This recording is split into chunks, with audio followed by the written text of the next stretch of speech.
छात्रों को school senior secondary school द्वारा आयोजित ऑनलाइन कक्षा में आपका स्वागत है।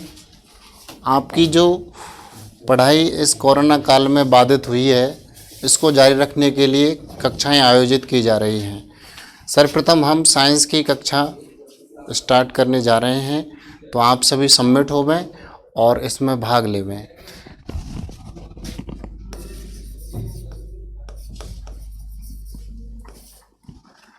हम साइंस में जो रनिंग में अध्याय चल रहा है प्रेजेंट में, उससे ही संबंधित चर्चा करेंगे। तो अध्याय हमारा अध्याय 15वां, प्राकृतिक परिघटनाएं।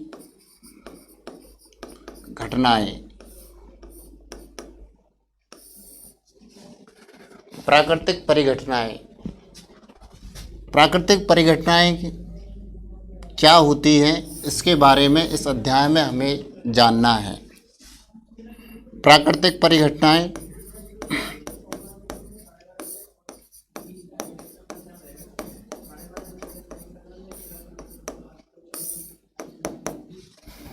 प्रकृति में घटित होने वाली घटना होती है। प्रकृति में घटित होने वाली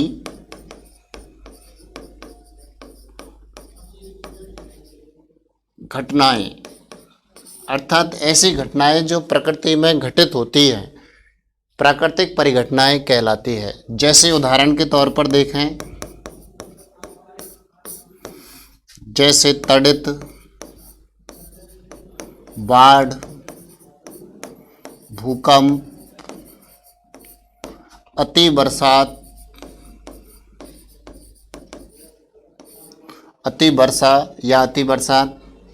ये जो घटनाएं हैं, ये सभी प्राकृतिक परिघटनाएं कहलाती हैं।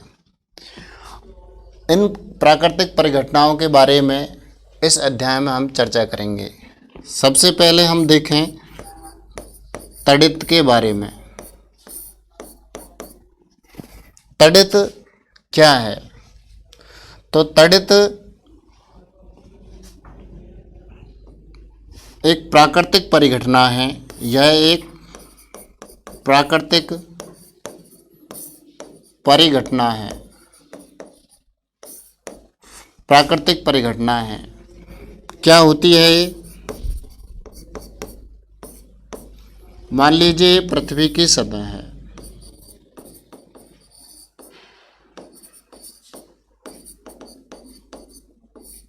पृथ्वी की सतह, और पृथ्वी की सतह पर जो जल मौजूद है उसका हो रहा है जलवाष्प।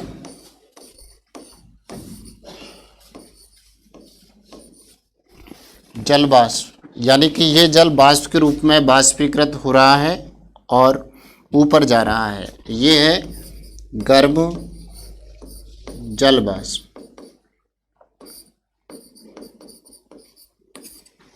गर्म जलवाष्प। अब जैसे जैसे ये गर्म जलवाष्प ऊपर जाएगा तो इसके तापमान में कमी आएगी, और इसके तापमान में कमी आएगी तो फिर वापस ये छोटी छोटी बरसात की बूंदों के रूप में नीचे की ओर गिरेगा, यानी कि नीचे की ओर आएगा। और ये बरसात की बूंदें कैसी होंगी? ठंडी बरसात की बूंदें होंगी। ये हैं ठंडी वर्षा की बूंदें। ठंडी वर्षा की बूंदें, और नीचे से ये गर्म जलवाष्प जा रहा है और ऊपर से आ रही है ये ठंडी बरसात की बूंदें। ये एक निश्चित स्थान पर आपस में मिल जाती है, और जिस स्थान पर मिलती हैं वहाँ पर घर्षण उत्पन्न होता है। घर्षण से आवेश उत्पन्न होता है, और आवेश से यहाँ पर तड़ित उत्पन्न होता है।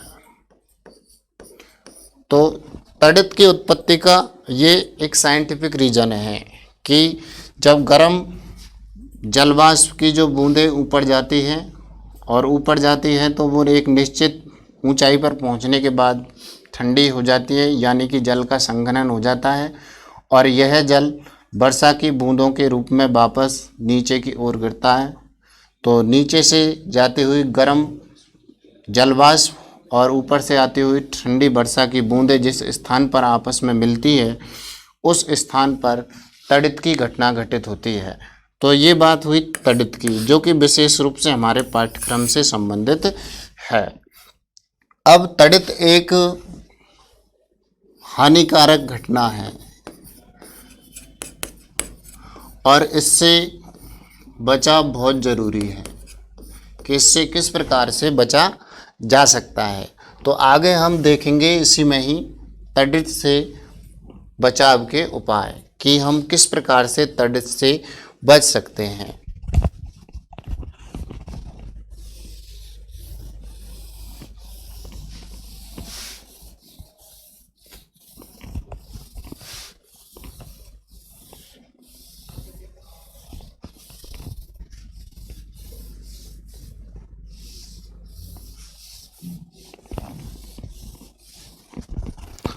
तो नेक्स्ट टॉपिक है छात्रों,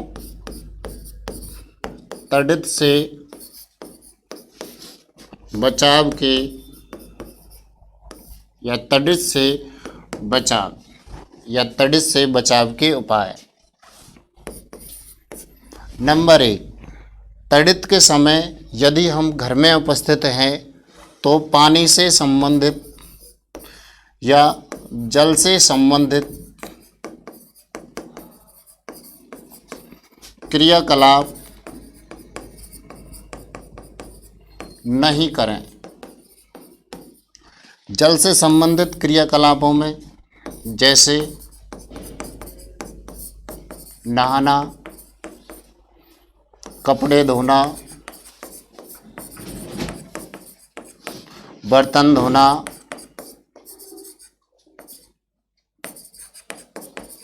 आदि, ये जितने भी जल से संबंधित क्रियाकलाप है ये हमें नहीं करने हैं। दूसरा, यदि देखें तो घर के जितने भी घरेलू विद्युत उपकरण हैं, विद्युत उपकरण, इनके स्विच को ऑफ कर दें, स्विच को ऑफ करें।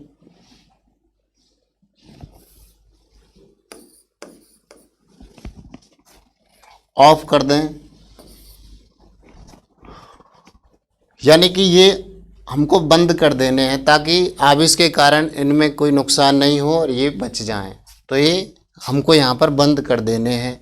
तो पानी से संबंधित क्रियाकलाप नहीं करने हैं, जैसे नहाना है, कपड़े धोना है, बर्तन धोना है।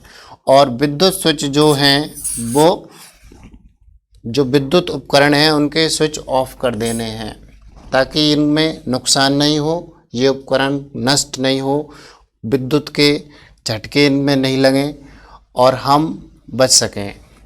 इसके अलावा यदि हम घर से बाहर हैं, यानी कि घर से बाहर हैं, घर से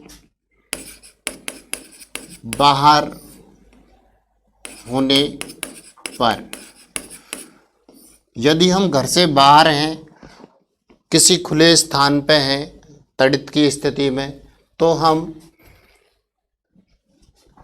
ऐसी स्थान पर जाएं जहां हमको छत मिल सकें, हमारे सिर के ऊपर कोई कवर हो या छत मिल सकें, तो ही हम इससे बचाव कर सकते हैं। जैसे हम खुले में नहीं रहें, किसी छत के नीचे चले जाएं अगर बाहर है। यदि हम कार में सफ़र कर रहे हैं या बस में बैठे हुए हैं तो हम कार या बस के शीशे बंद कर लें, तब भी हमारा तड़ित से बचाव हो सकता है। तो ये है तड़ित से बचाव के उपाय, यानी कि हम किस प्रकार से तड़ित से बच सकते हैं।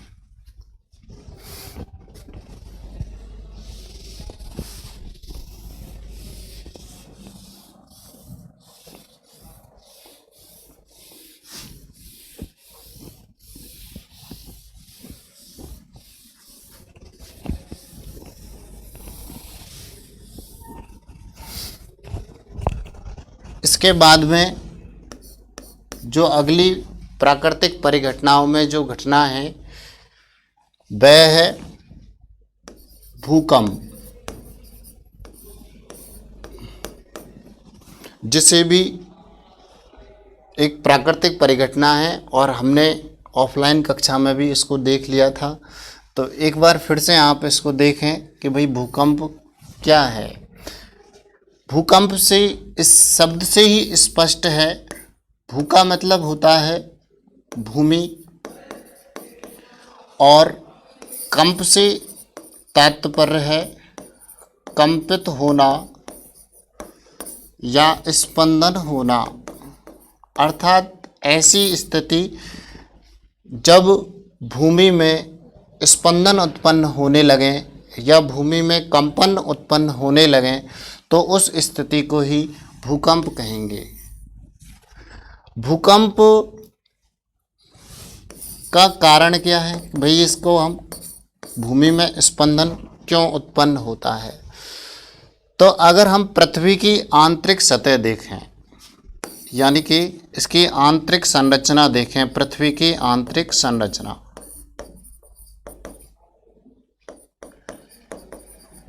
आंतरिक संरचना, तो आंतरिक संरचना में कई स्तर होते हैं। कई क्या होते हैं? स्तर। और इन स्तरों को सामान्यतः पृथ्वी की प्लेट कहते हैं।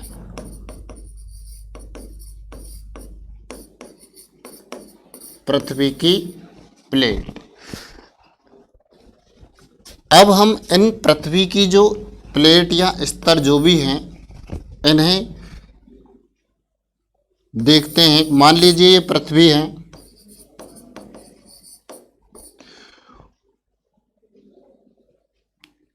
इसका एक केंद्रीय भाग है और इस प्रकार से ये जो केंद्रीय भाग है, इस केंद्रीय भाग को कहते हैं क्रोड। इस केंद्रीय भाग को क्रोड कहते हैं।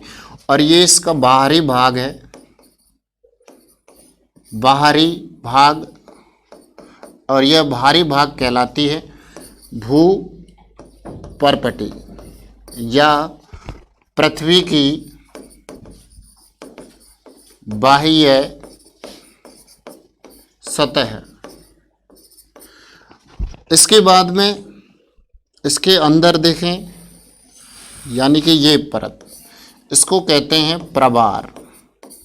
इसको कहते हैं प्रवार, यानी कि ये जो बाहरी सतह से नीचे की जो परत है ये प्रवार कहलाती है या प्रावार कहते हैं इसको। और इसके अंदर जो फिर इसके नीचे हैं ये है बाह्य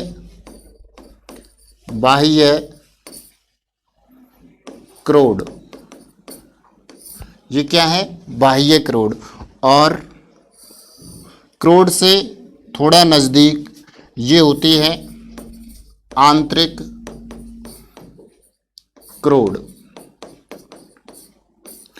तो छात्रों, हम भूकंप के कारणों को जानने से पहले कि भाई ये किस कारण से उत्पन्न होता है, इससे पहले हमने पृथ्वी की आंतरिक संरचना को देखा कि आंतरिक संरचना में कई स्तर होते हैं जिन्हें पृथ्वी की प्लेट भी कहते हैं। यानी कि पृथ्वी की आंतरिक संरचना बाहर से अंदर की तरफ देखें तो कई स्तरों में होती है और इन्हें प्लेट कहते हैं। अगर हम इसको संरचनात्मक रूप में देखें तो ये सबसे जो बाहरी परत है यह भूपरपटी या इसको बाह्य सतह कहते हैं। इसके अंदर फिर देखें तो अंदर वाले भाग को प्रावार कहते हैं और प्रावार से नीचे वाला जो भाग है यानी क्रोड के बाह्य क्षेत्र में जिसको बाह्य क्रोड, और क्रोड के समीप वाला जो भाग है यानी कि पास वाला जो भाग है इसको आंतरिक क्रोड कहते हैं और पृथ्वी के जो केंद्रीय भाग को इसको क्रोड कहते हैं। अब ये क्या है? पृथ्वी की प्लेटें हैं। अब हम जानना चाह रहे हैं कि भाई भूकंप का कारण क्या है। तो इन प्लेटों में ये जो प्लेट हैं, यदि ये प्लेट, फर्स्ट कारण है, यदि ये प्लेट एक दूसरे से टकरा जाएं, यानी कि टकराने पर और या ये रगड़न करें या इनमें घर्षण उत्पन्न हो, तो घर्षण उत्पन्न हो तो भूकंप की स्थिति उत्पन्न हो सकती है। तो मुख्य रूप से इनके दो कारण हैं, यानी कि या तो ये प्लेटें जो हैं एक दूसरे से आपस में टकरा जाएं,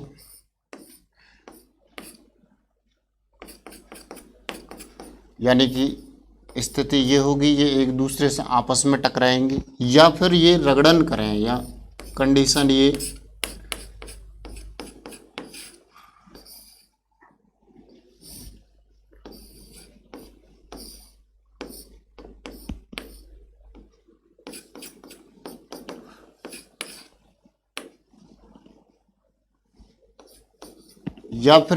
इस स्थिति में एक दूसरे से रगड़न करें तो भूकंप की स्थिति उत्पन्न हो सकती है या उत्पन्न हो जाती है।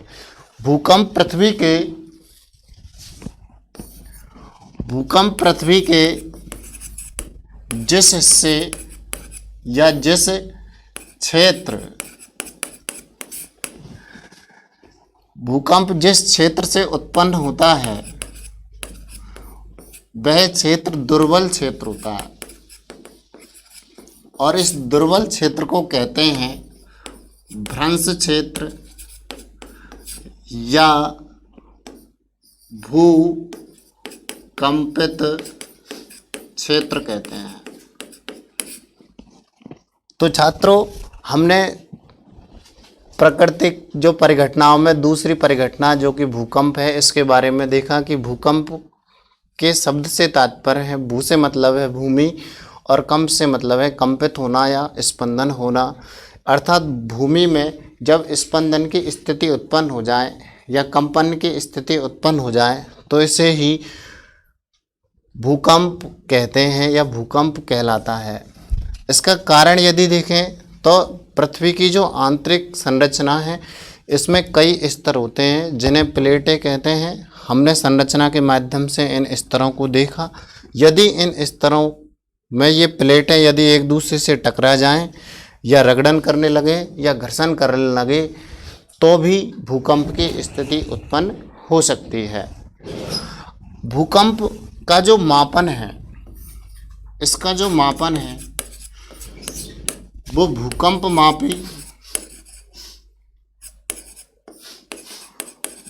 मापी या इसको कहते हैं रिएक्टर पैमाना, इसके द्वारा इसकी तीव्रता को मापा जाता है।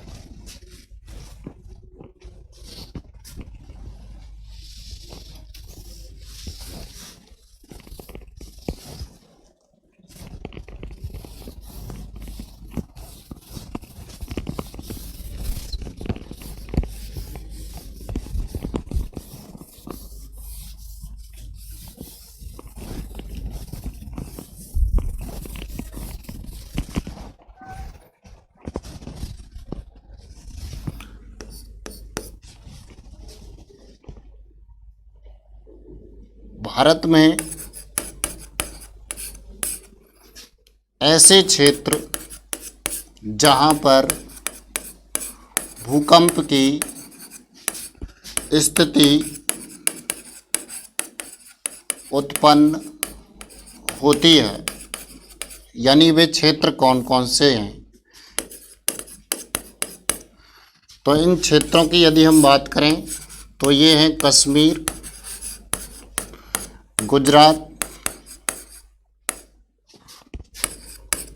गुजरात में भी कच्छ का रण, यानी गुजरात में एक जगह है, एक स्थान है कश्मीर, गुजरात, राजस्थान, ये जो क्षेत्र हैं ये भूकंप प्रभावित क्षेत्र हैं। इन स्थानों पर कभी भी भूकंप की स्थिति किसी भी समय घटित हो सकती है। भूकंप की भविष्यवाणी नहीं की जा सकती है। छात्रों, आगे की जो कक्षा है वो कल आपको इसी समय दी जाएगी।